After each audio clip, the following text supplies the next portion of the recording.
North India अच्छा है, south India अच्छा नहीं है, या फिर साउथ इंडिया अच्छा है, नॉर्थ इंडिया अच्छा नहीं है। इंडिया को ही दो पार्ट में डिवाइड करके फिर बाद में उनका कंपैरिजन करना, क्या ये अच्छी बात है? चाहे जो भी कहो, लेकिन बहुत सारे जगहों पर north India versus south India देखने को मिलता है। उन्हीं में से कुछ बेस है, जैसे लैंग्वेज का, डेवलपमेंट का।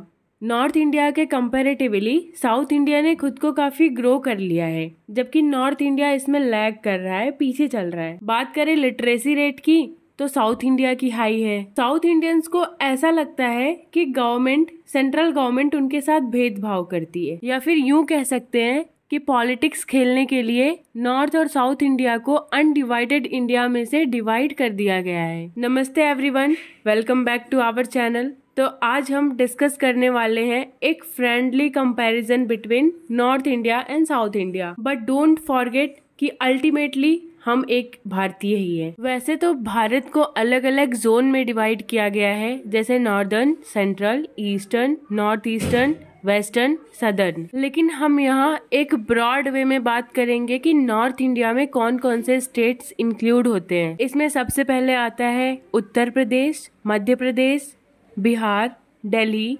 राजस्थान, पंजाब, हरियाणा और झारखंड और छत्तीसगढ़ को भी मान सकते हैं। वहीं साउथ इंडिया में कर्नाटका, केरला, तमिलनाडु, आंध्र प्रदेश और तेलंगाना शामिल है। अगर इनके डिवीजन का आधार देखें तो यहाँ पे हम भाषा को मान सकते हैं। इन नॉर्थ स्टेट्स में ज्यादातर हिंदी बोली जाती है, या फिर हिंदी से ही रिलेटेड लैंग्वेजेस बोले जाते हैं। वहीं साउथ इंडिया के हर एक स्टेट का अपना अलग लैंग्वेज है, जिसमें शामिल है तेलुगु, तमिल, मलयालम, कन्नड़। बात करते हैं एक बहुत ही इम्पोर्टेंट फैक्टर पॉलिटिक्स की। साउथ इंडिया के लोग जनरली वहाँ के रीजनल पार्टी को प्रमोट करते हैं, जो वहाँ की लोकल पार्टीज होती हैं, और वो किसी एक पार्टी को नहीं बल्कि उसके आइडियोलॉजी को सपोर्ट करते हैं। आइडियोलॉजी उनकी आगे बढ़ने की होनी चाहिए, दूसरों को साथ लेकर के चलने की होनी चाहिए। ज्यादातर साउथ में पॉलिटिशियंस वो बनते हैं जिनको काफी फेम मिल जाता है, जैसे कि टीवी एक्टर्स। एग्जाम्पल देख सकते हैं, जैसे कमल हसन, रजनीकांत और भी ऐसे बहुत सारे लोग। वहीं अगर नॉर्थ इंडिया में देखें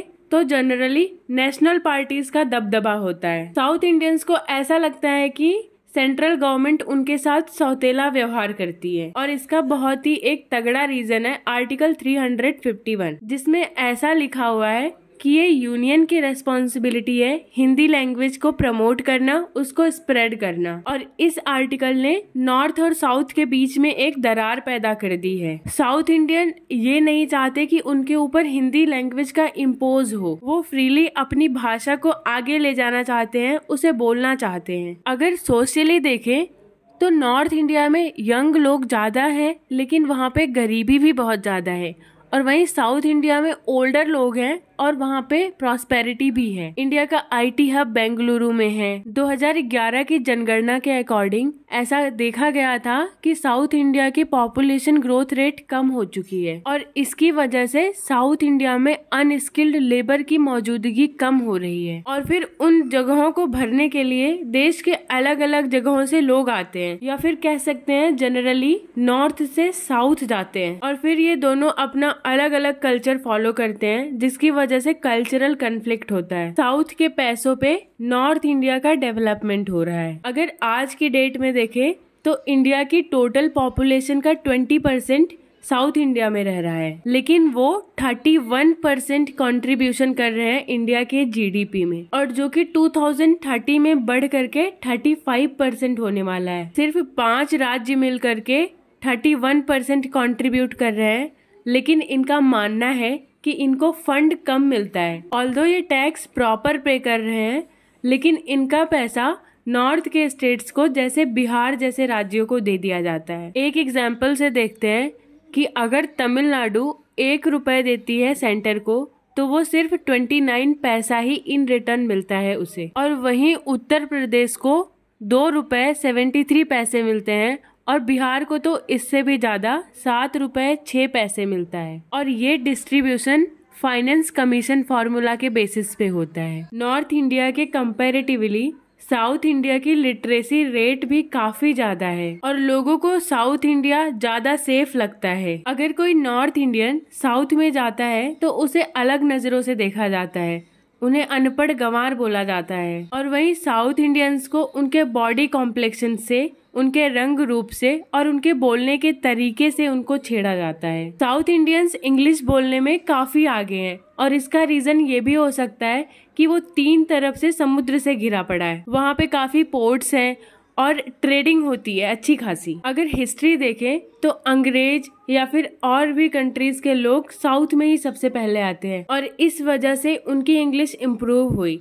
जबकि नॉर्थ इंडिया में वहाँ की मिट्टी बहुत ही ज्यादा फर्टाइल थी, तो उन लोगों को जनरली खेतों में काम पे लगाया गया था, उनको मजदूरों की तरह खटाते थे। आपने ये भी देखा होगा कि साउथ इंडिया में एंशियंट टेम्पल्स बहुत सारे हैं, बहुत बड़े बड़े मंदिर हैं, जबकि नॉर्थ इंडिया में ऐसा कुछ नहीं है। नॉर्थ इंडिया में बहुत सारे इन्वेजन्स हुए हैं, कितनी बार आक्रमण हुआ है और वहाँ लूट के ले जाया गया है, खास करके मंदिरों को। मुगल ने भी सबसे पहले नॉर्थ इंडिया पे रूल किया और भी बहुत सारे ऐसे रूलर्स आए जिन्होंने नॉर्थ इंडिया को कैप्चर किया। सोने के मंदिर हुआ करते थे, उनको लूट के लेके चले जाते थे। या यूं कह सकते हैं कि नॉर्थ में लोगों ने उनको रेजिस्ट किया और इसी वजह से आज साउथ के मंदिर सही सलामत है। खाने के मामले में भी नॉर्थ साउथ में काफी डिफरेंस है। यहाँ पराठे बनते हैं तो वहाँ इडली बनती है, लेकिन सुबह की चाय सब जगह कॉमन है। और कॉमन तो ये भी है कि एट द एंड चाहे कुछ भी हो जाए, हम सभी भारत के नागरिक हैं। हमें यूनाइटेड रहना चाहिए, चाहे फिर वो उत्तर भारत हो या दक्षिण भारत हो।